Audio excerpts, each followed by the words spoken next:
보통 다윗을 소개할 때 하나님의 마음에 합한 자다 이렇게 소개를 하고 있죠. 왜 합한 사람이냐? 다윗은 언제나 무엇을 하든지 먼저 하나님께 물을 줄을 알았고 또 하나님께 응답을 기다릴 줄 아는 그런 믿음을 가진 사람이었죠. 그래서 하나님께서 다윗을 참 사랑하셨고 그의 발걸음을 인도해 주셨습니다. 그런데 여기서 우리가 기억해야 할 것은 하나님 마음에 합한 사람이라고 해서 실수가 없는 완전한 사람은 아니라고 하는 것이죠. 다윗도 연약한 인간성을 지녔기 때문에 사람으로서 저지를 수 있는 실수와 허물 역시 가지고 있었습니다. 그래서 성경은 이렇게 성경 속에 나타난 어떤 위대한 사람이라 할지라도 그들의 삶 가운데 있었던 부족하고 또 연약한 이런 실수들을 있는 그대로 다 공개를 합니다. 그럼에도 불구하고 그들이 하나님의 사람이었던 것은 그들 자체는 부족하고 불완전하고 실수가 많은 존재들이었지만 하나님께서 함께 하셔서 그들은 다시 일어설 수 있었다라고 하는 거죠. 그런 의미에서 하나님께서는 완전한 사람을 쓰시지 않습니다. 세상에서 완전한 사람은 없죠. 우리가 다 부족하고 그런데 부족한 사람을 또 하나님께서 쓰실 때 그 하나님의 역사와 또 아름다움과 위대함이 있다라고 하는 것입니다. 오늘 우리가 다윗을 계속해서 살펴보고 있는데 지난주에 다윗이 장인되는 사울이 다윗을 주목하였다라고 되어 있죠. 다윗을 주목해서 결국에는 어떻게 돼요? 자기를 다윗을 죽이려고 하죠. 이 다윗도 사울이 자기를 죽이려고 한다는 것과 이제는 도망치지 않으면 안 되겠다라고 하는 것을 분명히 깨닫게 됩니다. 그 전까지는 그래도 내 장인인데 내가 뭐 잘못한 게 있어야 죽이지. 그냥 좀 기분 나빠서 그러신 거겠지. 내가 좀만 잘하면 좀 풀어지시겠지. 이런 생각을 했을 텐데 사울의 아들 요나단을 통해서 확인받은 사실은 사울이 정말로 자기를 죽이려고 작정했다는 거예요. 그래서 이제는 왕에 의해서 쫓기는 신세가 된 거예요. 억울하게 범죄자로 몰려서 죽임을 당하게 되었다라고 하는 것이죠. 자, 그런 엄청난 현실에 직면을 해서 다윗은 불안한 마음으로 일단 도망쳐 나왔는데 어디로 가느냐? 본능적으로 남쪽을 향해서 뜁니다. 왜 그러냐 하면 자기 고향이 그쪽이기 때문이죠. 그러다가 예루살렘에서 가까운 그 북쪽의 노비라고 하는 곳을 지나가게 됩니다. 자, 1절을 같이 다시 읽어보겠습니다. 시작. 다윗이 노베 가서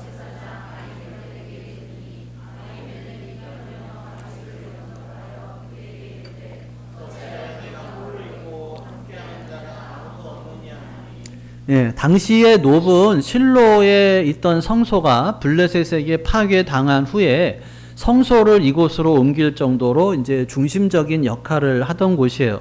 이 노베 제사장 아히멜렉은 실로에 있던 성소 대제사장 엘리의 후손인데 다윗은 이때 아주 기가 막히게 꼬여있는 자신의 인생에 대해서 하나님의 뜻을 구하기 위해서 찾은 것이죠. 이 다윗이 처음 현실을 깨닫고 베들레헴이 있는 그 남쪽을 향해서 방향을 잡은 것은 어떻게 보면 이제 거의 본능적인 행동이라고 할 수가 있습니다. 어디로 가야 하나? 고향으로 가야겠다. 사람들이 대체적으로 이제 또 힘든 일을 당하면 어디로 가요? 고향을 향해서 많이 가죠. 그렇지만 우리 그리스도인들은 위기를 당하면 교회로 와야 할 줄로 믿습니다. 왜냐하면 이 교회가 어떻게 보면 우리들의 영적인 고향과 같은 곳이기 때문에 그런 거예요. 물론 하나님은 어디나 계시기 때문에 어디서나 만날 수 있고 또 개인적으로도 어디서나 하나님과 함께 할 수 있지만 교회는 또 하나님의 임재를 상징하는 곳인 것은 분명하죠. 그래서 여러분들이 어떤 일로 힘들다든지 또 그러면 그 자리에서 어떻게 할까 고민하는 것이 아니라 큰일 났다 걱정만 하는 것이 아니라 교회로 오셔서 기도하시고 또 찬양하시고 그렇게 하나님께 나아갈 수 있기를 간절히 바랍니다. 어려움이 닥칠 때가 어떻게 보면 주님을 찾을 때라고 하는 거예요.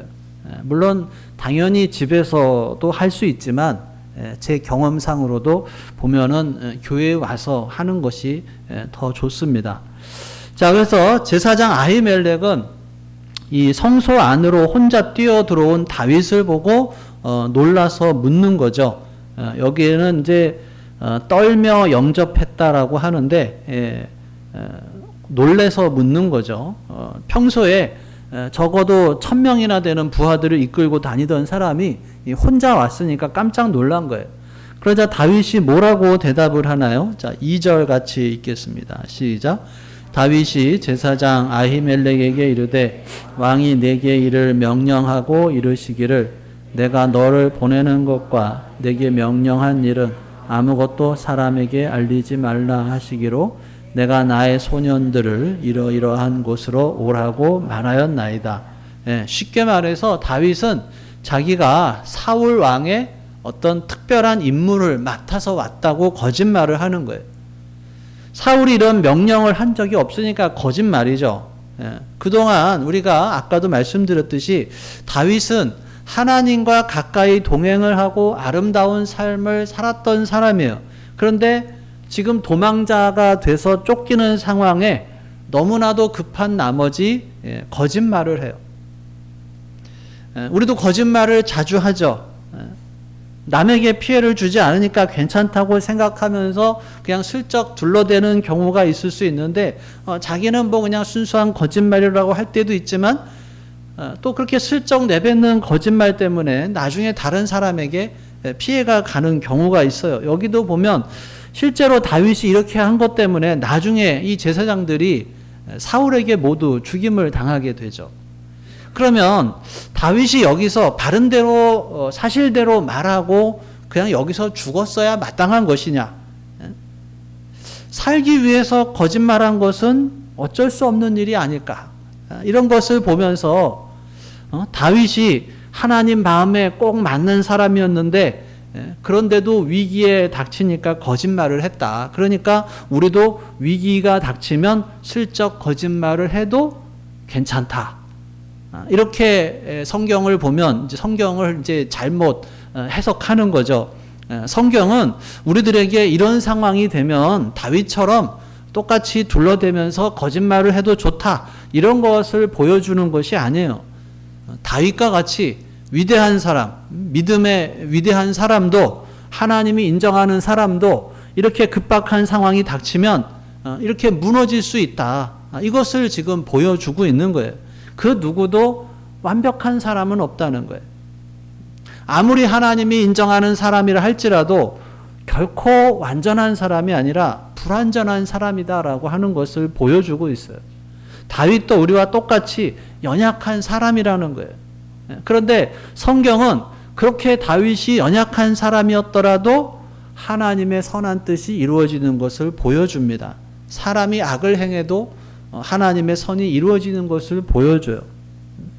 여러분, 아무리 고상한 인격을 가진 사람이라 할지라도, 아무리 훌륭한 믿음과 또 인격을 가진 사람이라 할지라도 막상 일이 잘 안 풀리고 빚에 쫓기고 사업에 쫓기고 직장에서 쫓겨나고 다른 사람이 쫓아오고 일에 치이고 현실에 쫓기는 삶을 살게 되면 대부분 견디기가 힘들죠. 그래서 사람이 망가지고 또 무너지기도 합니다. 다윗도 쫓기는 도망자가 되니까 거짓말하면서 자꾸 아래로 내려가고 있는 거예요. 극한 상황이 닥치면 하나님을 믿는 사람이라고 해도 어려운 거는 어려운 거예요. 하나님 믿는 사람이라고 해서 어려움이 닥쳤는데 나는 하나도 안 힘들어, 나는 하나도 안 어려워, 이렇게 하는 건 아니죠. 그런데 더 안타까운 것은 그런 상황이 될 때 처음부터 믿음의 사람으로서 하나님께 믿음으로 나아와서 치유를 경험하면 되는데 그렇게 하는 사람이 많지 않다는 거예요. 대개 그런 경우가 되면 어떻게 돼요? 하나님 원망하고 불평해요. 내가 죄를 지은 것도 아니고 내가 잘못한 것도 아니고 내가 남을 해친 것도 아니고 신앙생활을 잘 못하고 있는 것도 아니고 예배도 잘 드리고 성경도 잘 읽고 기도도 열심히 하고 봉사도 하고 그런데 일이 꼬이고 안 좋은 일이 생겨나요. 그러면 하나님이 어떻게 이러실 수가 있나? 너무하신 게 아니냐? 내가 이렇게 열심히 일을 하는데 왜 이렇게 나한테 안 좋은 일들을 주시냐? 하나님이 지켜주실 거라고 믿었는데 일이 너무 안 풀리고 힘드니까 서운한 마음이 드는 거예요. 원망하게 돼요.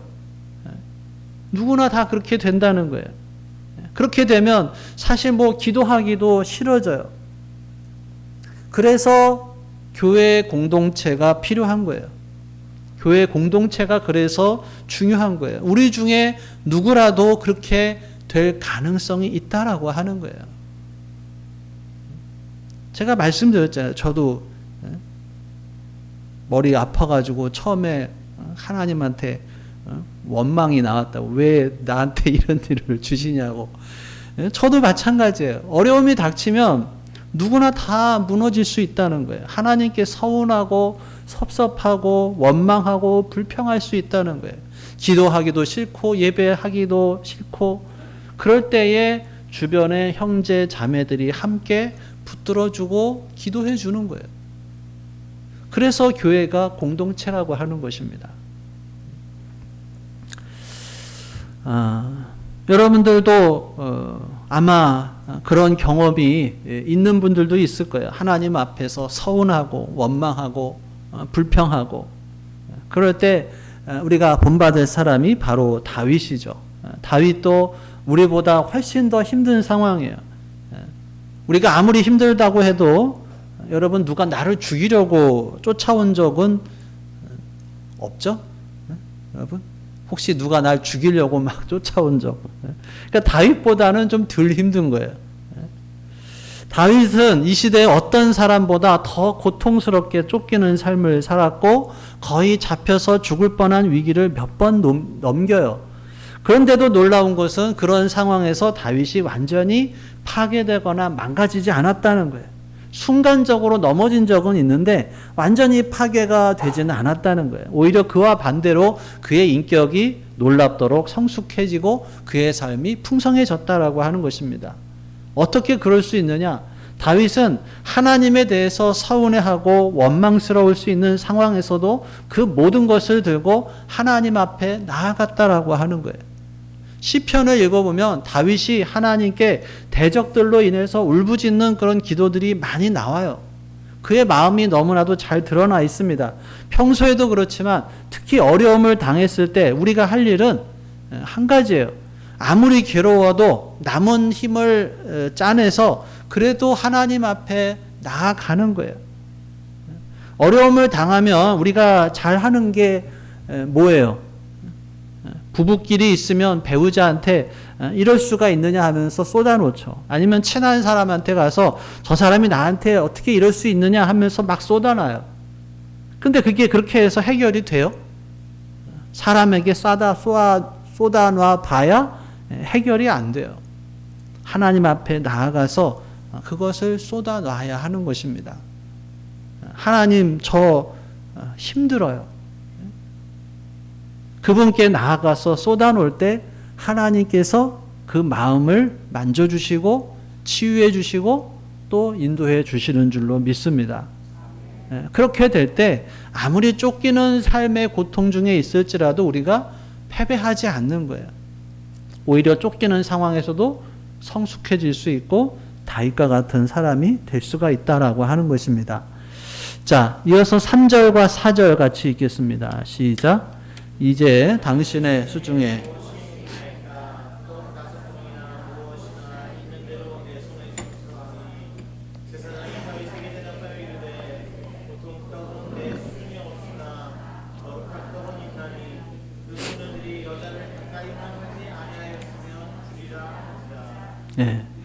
자, 다윗이 이 놀래서 물어보는 이 아히멜렉에게 먹을 것을 달라고 요청을 해요. 그러자 아히멜렉은 이 보통 떡은 없는데 거룩한 떡이 있다라고 그래요. 여기서 거룩한 떡은 뭐냐? 예, 진설병을 말하는데 이 성소에 진열해 놓은 12개의 빵을 말합니다. 예, 화면을 한번 띄워주시면 이 성소 안에는 이렇게 보면은 등대, 촛대처럼 생긴 게 있죠. 촛대가 있고, 그리고 앞쪽으로 이제 분향단이 있고, 그 촛대 맞은편에 보면 이렇게 떡상이라고 하는 것이 있어요. 그 떡상 위에 안식일마다 이스라엘 12지파의 숫자대로 이제 빵을 이렇게 올려놓습니다. 이것을 거룩한 떡이라, 진설병이라고 하는데, 이것을 매주 안식일마다 교체를 해요. 그리고 교체하고 나온 떡을 이제 제사장들이 먹는 거죠. 그래서 다윗이 5절과 6절을 또 읽겠습니다. 시작. 다윗이 제사장에게 대답하여 이르되 우리가 참으로 3일 동안이나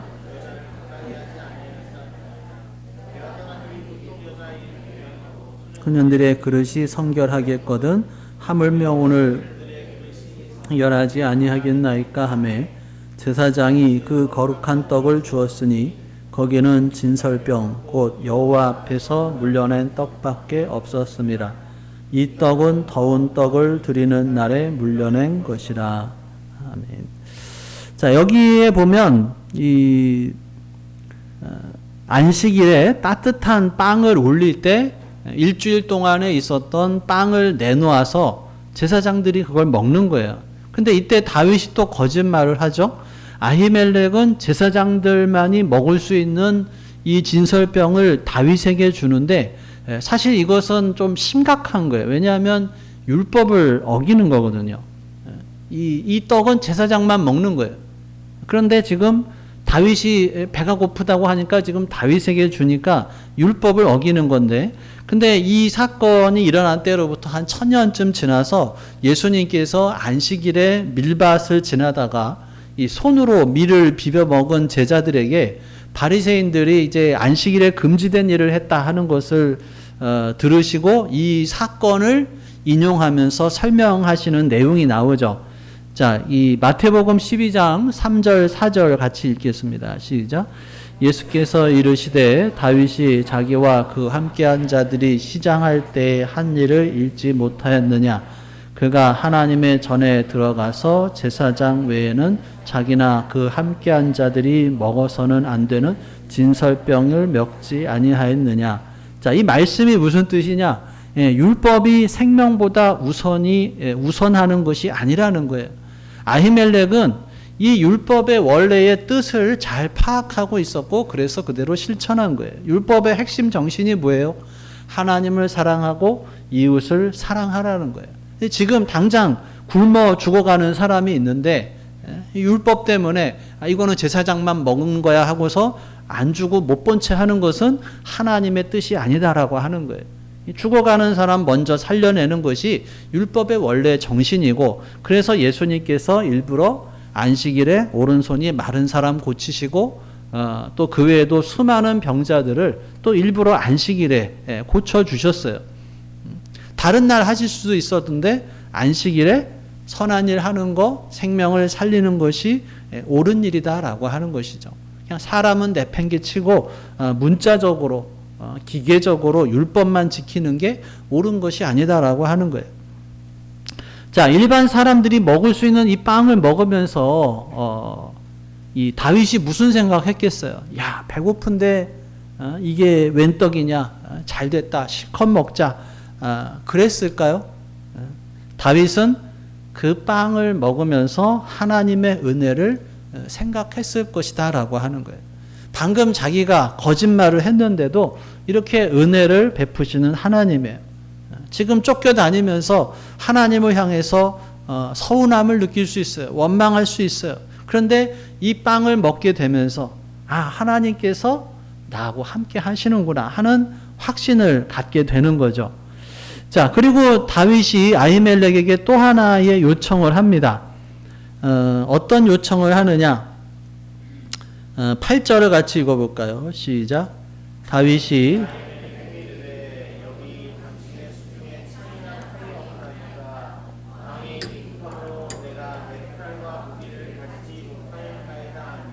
예. 자, 여기가 성소인데 성소에서 무기를 찾고 있어요. 어떻게 보면 어처구니가 없는 거죠. 그런데도 또 아히멜렉의 대답은 놀랍게도 칼 한 자루가 있다는 거예요. 자, 9절 읽겠습니다. 시작. 제사장이 이르되 내가 엘라 골짜기에서 블레셋 사람 골리앗의 칼이 창에 쌓여 에봇 뒤에 있으니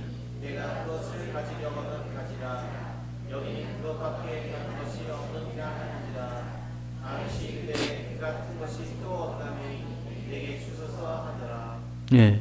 자, 칼이 하나 있는데 그게 누구의 칼이에요? 예. 골리앗의 칼이 여기 있다는 거예요. 보통 칼이 아니라 이전에 다윗이 엘라 골짜기에서 싸워 죽인 그 블레셋 사람 골리앗의 칼이 있다는 거예요. 아니, 골리앗의 칼이 왜 이때 여기 성소에 와 있냐라고 하는 거예요. 지금 다윗은 골리앗의 칼을 취하면서 무슨 생각했겠어요? 드디어 내가 이제 무기를 얻었다. 이것만 있으면 이제 내가 좀 그래도 싸워볼 만하다. 이랬을까요? 분명히 하나님을 생각한 거죠. 아니, 이 성소에 어떻게 칼이, 그리고 또 골리앗의 칼이 있을 수 있을까?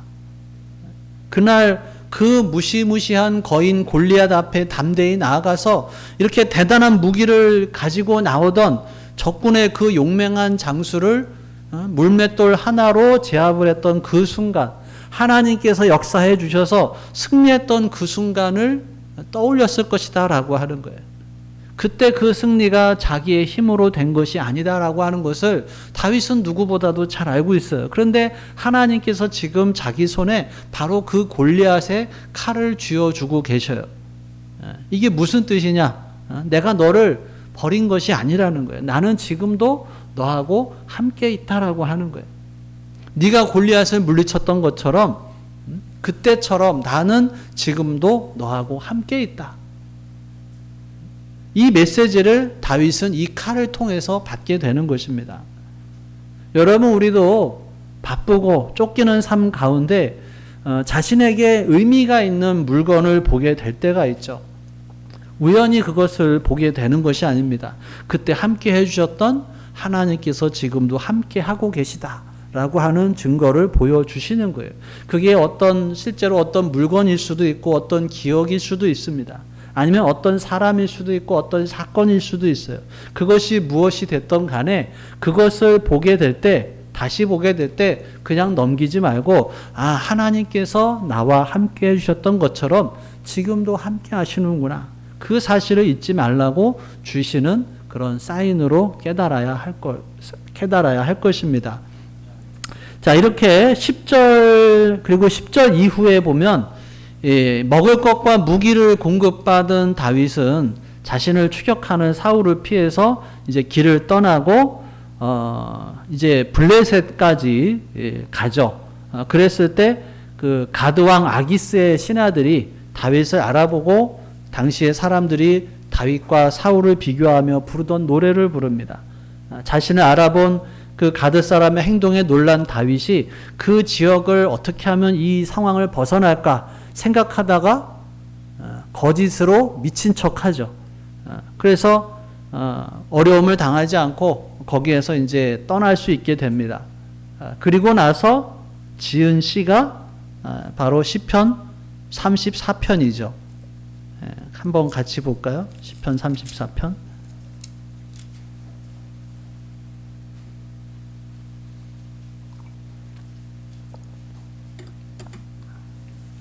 네, 34편. 자, 제목에 보면 뭐라고 되어 있나요? 제목 같이 읽어볼까요? 시작. 다윗이 아비멜렉 앞에서 미친 채 하다 쫓겨나서 지은 시. 그렇게 해서 이 34편을 짓게 됩니다. 그 중에서 오늘 6절을 같이 읽어보겠습니다. 시작. 이 곤고한 자가 부르짖음에 여호와께서 들으시고 그의 모든 환난에서 구원하셨도다. 아멘. 이번 주에 하가다 말씀이에요. 자, 오늘 말씀을 정리하면 오늘 본문에서 우리가 이 도망자의 절박함을 살펴볼 수가 있죠. 절박한 상황에서 다윗은 자신이 당한 어려움을 극복하기 위해서 거짓말을 하고 거짓 행동을 하지만 그런 연약한 모습으로 자신의 한계를 드러낸 다윗의 모습과는 대조적으로 하나님께서는 또 그런 다윗을 위해서 그에게 가장 잘 맞는 것을 준비해 주셨어요. 우리 인생 가운데서도 위기와 절망의 순간에 막히거나 또 인생의 광야를 걷게 될 때가 있죠. 그러면 우리는 너무나도 절박하니까 그 상황을 모면하기 위해서 이런저런 거짓말과 거짓 행동을 보이기도 합니다. 그런 모습 가운데 우리들 자신이 참 연약하고 참 보잘것없는 존재라는 것을 다시 한번 깨닫게 됩니다. 예수님께서도 잡히시기 전에 제자들과 함께 하실 때 베드로가 뭐라 그래요? 다른 사람은 주를 다 버릴지라도 자기는 절대로 주님을 버리지 않겠다고 호언장담했죠. 그런데 막상 예수님 잡히고 난 이후에는 닭 울기 전에 3번이나 예수님을 부인하는 모습을 보입니다. 그러니까 위기의 순간에 인간의 연약함과 본성이 고스란히 다 드러나게 되는 거예요. 아무리 잘할 수 있을 것 같아도 우리는 너무나도 연약한 사람들이다라고 하는 거예요. 근데 여러분, 하나님께서는 그 연약함을 다 아신다는 거예요.